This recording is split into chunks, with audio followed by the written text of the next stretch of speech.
মোনা, কেমন আছো তুমি? কে তুমি? হু আর ইউ? আরে আমি আমি মেঘ, তোমার হাজবেন্ড।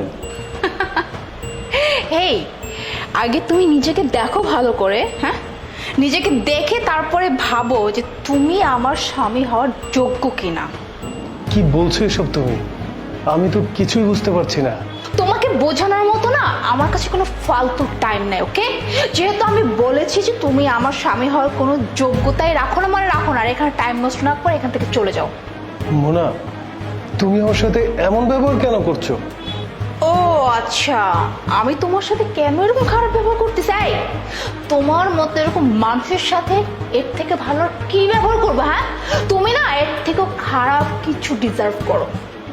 মোনা, এই হাত আমি ইচ্ছা করে হারাইনি। আমি এই হাত হারিয়েছি যুদ্ধ করতে গিয়ে। দেশের জন্য যুদ্ধ করেছি।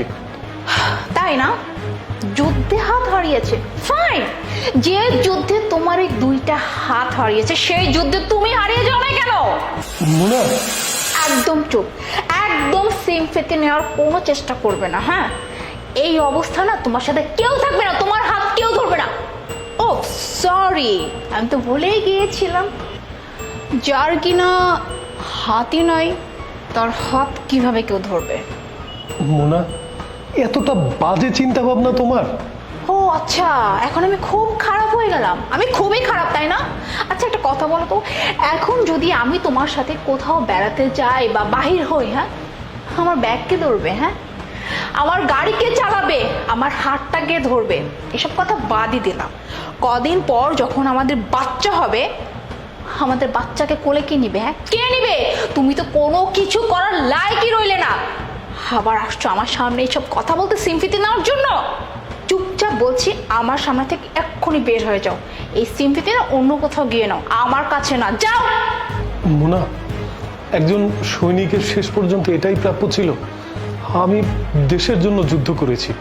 আমি একজন দেশপ্রেমিক। আমি দেশের জন্য নিজের জীবনটাও দিতে প্রস্তুত। শেষ পর্যন্ত আমি আমার নিজের পরিবারের কাছে এরকম লাঞ্ছিত হব, আমি কখনোই ভাবতে পারি না। আচ্ছা তাই না?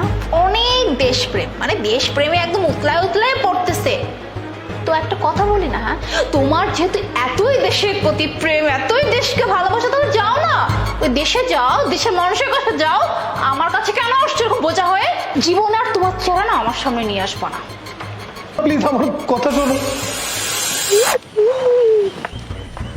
এক্সকিউজ মি, আপনার সমস্যা কি?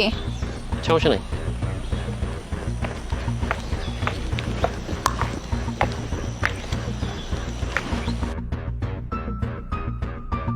আশ্চর্য, আপনি আপনার পিছু নিয়েছেন কেন? এভাবে ইশারা কেন করছেন?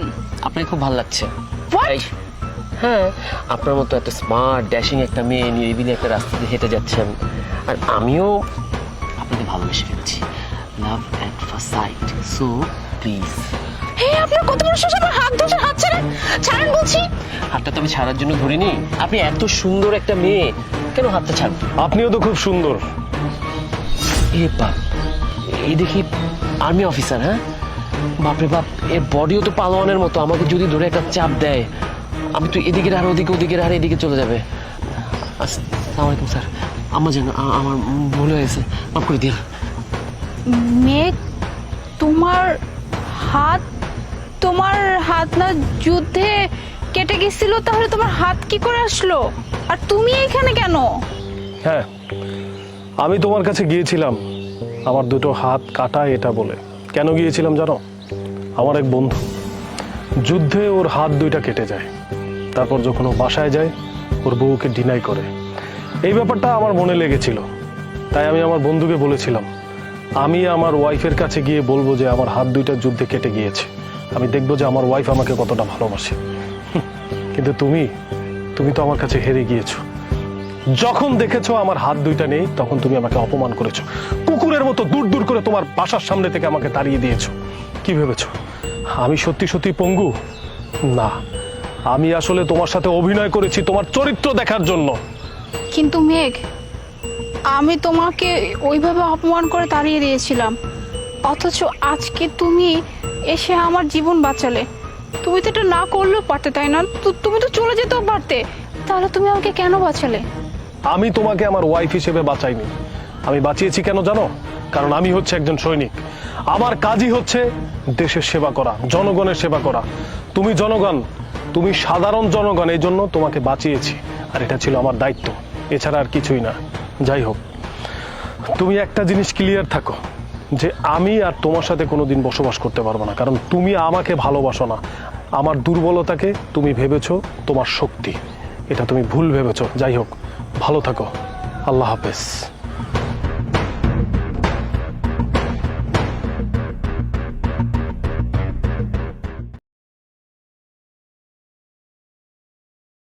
এই পরোটা ঠান্ডা কেন?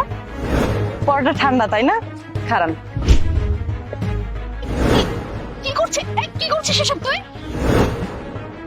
পরোটা তো ঠান্ডা হয়ে গেছে গা, এলাকে গরম করে দিতাছি। আশ্চর্য, হ্যাঁ? তাই বলে কি পরোটা এভাবে গরম করে? আরে দূর বাবা, এইসব কোন ধরনের কাজকর্ম? কি কর্মটা কি কন তো? এই দোকানটার মধ্যে হাতে গোনা কয়েকটা কাস্টমারই তো আহে। তাগরে যদি গরম পরোটা দেই তারা কি কয় জানেন? তাগর নাকি ঠান্ডা পরোটা লাগবে। আর কাউরে যদি ঠান্ডা পরোটা দেই তারা কয় আমগরে গরম পরোটা লাগবে। আমি কর্মটা কি? না না, দেখেন আপনি যাই করেন না কেন, যেটা করছেন এটা একদমই ঠিক করেন নাই, উচিত হয় নাই। এই তোর কাছে এসে যদি কেউ ঠান্ডা পরোটা চায় তুই ঠান্ডা পরোটা দিবি, আর যদি কেউ এসে বলে গরম পরোটা চাই তুই গরম করে দিবি, তাই বলে এরকম নোংরামি করবে? ম্যাডাম, এখনকার দিনে না মানুষের ভিতরে এতটা ধৈর্য নাই। আমি যদি কাউরে এই দিকে দাঁড়া করে পরোটা গরম করি তাহলে কি করে জানেন? দৌড় মেরে অন্য দোকানে জায়গা। আমি কেমনে চলবো? মোনা, যাই হোক না কেন, ওনার পরোটা কিন্তু ভালো, মানে খাবার ভালো। দেখো, তুমি যত যাই বলো না কেন, ও কিন্তু কাজটা একদমই ঠিক করে নাই। আমি তো ভেবেছিলাম যে আমাদের অফিসে প্রতিদিন সকালে যে 100 প্লেট পরোটা লাগবে সেটা আমি ওর কাছ থেকে নিব, কিন্তু ও যে কাজটা করলো, ও তো ঠিক মতো কোনো কাস্টমারকে ডিলিংই করতে পারে না। ওর কাছে আমি কি অর্ডার দিব? ওর কাছে আমি কোনো অর্ডার দিব না। ম্যাডাম, কি কইলেন? 100 প্লেট পরোটার order? Madam madam madam madam madam দাঁড়ান দাঁড়ান দাঁড়ান, যায়েন না। আপনি কি জানি কইলেন 100 প্লেটের অর্ডার? হ্যাঁ, আমি তোকে 100 প্লেট পরোটা না অর্ডার দিতে চেয়েছিলাম, কিন্তু এখন আমি দিব না। কেন জানিস? কারণ তুই ঠিক মতো কাজ করিস না, কাস্টমারের সাথে ঠিক মতো কথা বলিস না, খাবার ঠিক মতো দিস না। কেউ যদি খাবার গরম করে চায় রাগ করিস, ঠান্ডা করে দিতে চাইলে রাগ করিস, কত সমস্যা। তোর এই সমস্যা নিয়ে যদি আমি তোকে অর্ডার দেই, পরে যখন আমি প্রবলেম হবো তখন, তাই আমি তোকে কোনো অর্ডার দিব না। ম্যাডাম দেখেন, আপনি যদি 100 প্লেটের অর্ডার আমারে দেন তাহলে আমার সংসারটা আমি খুব ভালো করে চালাইতে পারবো।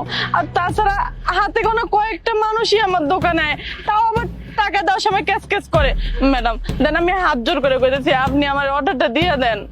আমি তো বললাম তোকে আমি অর্ডার দিব না, কেন এবার দিব তোকে অর্ডার? হ্যাঁ, তুই কি ঠিক মতো কাজ করিস না? তো তোর রাগ বেশি, মেজাজ বেশি, তাই আমি তোকে কোনো অর্ডার দিব না। মোনা দেখো, ওনার খাবার যথেষ্ট ভালো, আমরা ওনার সাথে এমন না করলেও পারি। দেখো আলিফ, তুমি বুঝবা না, ও না কাজকর্ম ঠিক মতো করে না। ওকে যদি আমি এখন অর্ডার দেই, তাও আবার অফিসে অর্ডার। তুমি একটা জিনিস ভাবো, হ্যাঁ, বাই এনি চান্স খাবারে যদি কোনো প্রবলেম হয় তখন আমার মান সম্মান কি থাকবে? কতবার প্রবলেম পড়বো? আমি কোনো অর্ডার দিতে পারবো না। ম্যাডাম ম্যাডাম এই যে আমি আমার কাজের কসম খাই কইতাছি, আপনি আমার কাছে কোনো ভুল পাইবেন না। আপনি আমার অর্ডারটা দিয়ে দেন, তারপর যদি কখনো আমার খাবারে কোনো ধরনের ভুল ভ্রান্তি পান তাহলে আমারে কইেন।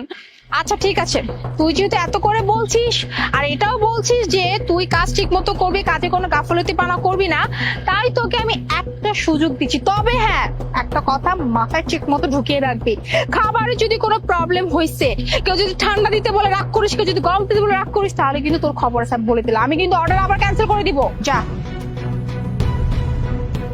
চলো তো। মোনা, আমি না একটা জিনিস বুঝতে পারলাম না, মানে এত নাটক কেন? প্রথমে তুমি বললা তুমি তাকে 100 প্লেট খাবারের অর্ডার দিতে চাও, তারপরে তুমি সেটা ডিনাই করে দিলা, আবার তুমি সেটা তাকে দিয়েও দিলা, মানে এত নাটক কেন করতেছো? আর এমনিতে ওনার খাবার যথেষ্ট ভালো। হ্যাঁ আলিফ, তুমি কথাটা কিন্তু মিথ্যা বলো না, ওর খাবার সত্যি অনেক ভালো। আর আমি এই নাটকটা কেন করেছি জানো? কারণ আমি ওকে একটু সাহায্য করতে চেয়েছি। সাহায্য? কেমন সাহায্য? সাহায্য বলতে, ও তো ঠিকঠাক ভাবে কাজ করে না, দেখোই তো কিরকম মেজাজ। তাই আমি চেয়েছিলাম যে ওকে আমি এমন ভাবে সাহায্য করব যাতে করে ও কাজটাকে একদম ভালোবেসে করে, ওর মধ্যে জেদ চলে আসে। আর তুমি জানো, ওর না সেলফ রেসপেক্ট অনেক বেশি। এই যে সকালবেলা আমি দেখছিলাম একটা ছেলে এসে না ওকে টাকা দিতে চাইলো।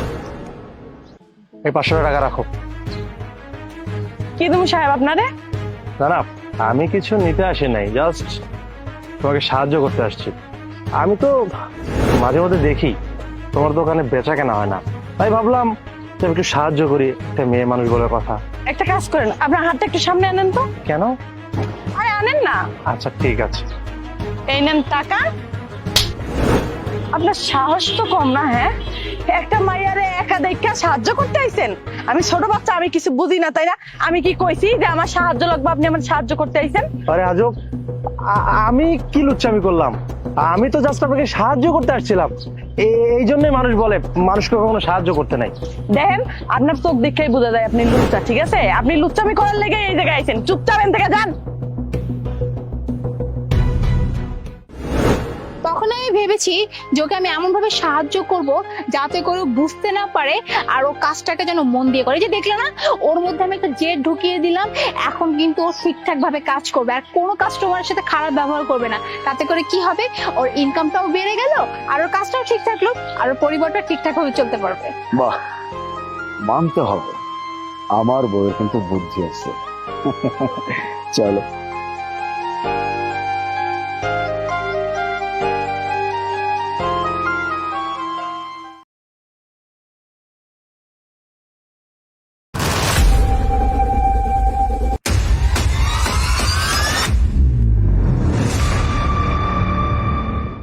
ওটাকে চেক করো।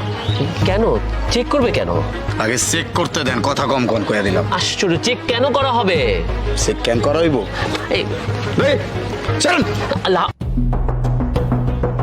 হ্যাঁ সৈকত, আমি ওই বিদেশি মালটা ওই যে ম্যাডামের তরমুজের ভিতরে ঢুকাই দিছি। কিছু দূর গেলেই তুই সামনে থেকে নিয়ে নিস, ঠিক আছে?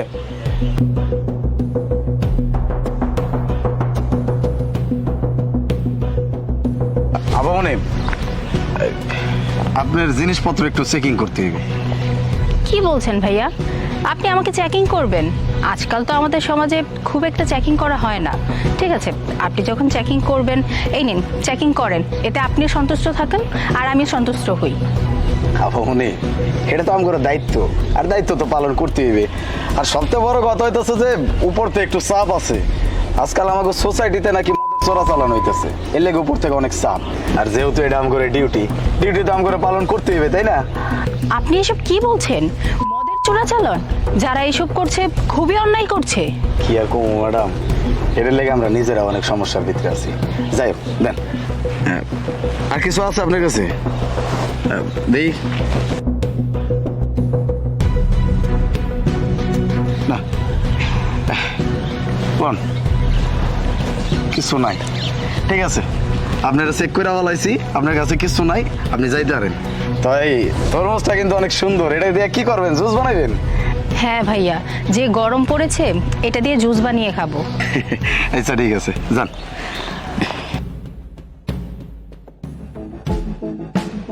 ম্যাডাম আপনি কোথায় যাচ্ছেন? তরমুজটা আমাকে দিন, আমি আপনাকে পৌঁছে দিচ্ছি। অনেক ভারী তো এটা। না না ভাইয়া, ঠিক আছে, আমার বাড়িটা সামনেই, তাছাড়া চলেই তো আসছি। আহা দিন না, আপনি তো আমাদের সোসাইটিরই, দিন। আমি এটা নিয়ে আপনার বাসা পর্যন্ত পৌঁছে দিচ্ছি। আচ্ছা ঠিক আছে, এই নিন। আজকাল তো আপনার মতো এরকম পরোপকারী লোকই দেখা যায় না। চলুন। এই দাঁড়ান। আলিফ, ওটাকে চেক করো। কেন চেক করবে কেন? আগে চেক করতে দেন, কথা কম কম কইয়া দিলাম। আশ্চর্য, চেক কেন করা হবে? চেক কেন করাইবো? এই চল। আল্লাহ,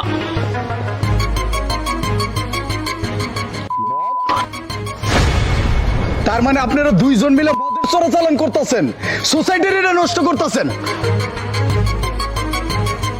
না, ওরা দুজন মিলে চোরাচালান করছে না। এই ছেলেটা এই মেয়েটাকে ফাঁসিয়েছে। তোমাদের সোসাইটিতে সবুজ আর সৈকত, এই দুটো ছেলে মদ চোরাচালান করে। আজকে সৈকত ধরা পড়েছে, নিশ্চয়ই দু একদিনের মধ্যে আমি সবুজকে ধরে ফেলবো। আর শোনো, এই মহিলা কিন্তু কোনো দোষ নেই, একে ছেড়ে দাও। এই তরমুজ তো আই শান্ত হও, আমি দেখছি। আই আসুন, আমার সঙ্গে আসুন। এই ম্যাডামকে দাও, দাও এদিকে আয়। Sir, I sir, sir. আবার মনে এলেন আপনার তরমুজ, যান জুস করে রাখান।